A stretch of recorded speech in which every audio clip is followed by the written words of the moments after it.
Tontolon'ny fanabeazana kosa totosan'ny farany herinandro teo ahitatsy amin'ny espasy Camélia ny sakafo praisana nokarakarain'ny CEG Ankadikely tafiditra ao anatin'ny fankalazana izy ireo ny fahatelopolo taona nijoron'ny sekoly zany anohanana ihany koa ilay ezaka fananganana trano famakiam-boky vaovao ihany koa ny efitrano ho an'ny mpampianatra na ny salle de prof manana fanazavana ao amin'izay ny tompona andraikitra ny sekoly.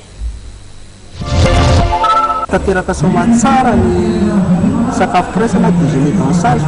izay fankalazana amin'ny fahatelopolo taona isaoranareo rehetra tonga nanotrona indrindra ireo manam-pahefana sy vitsy sy maraniry ary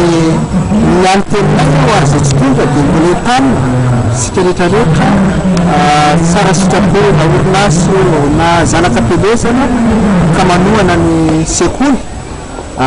afaka mandalo ao amin'ny caisse de service tambatra afaka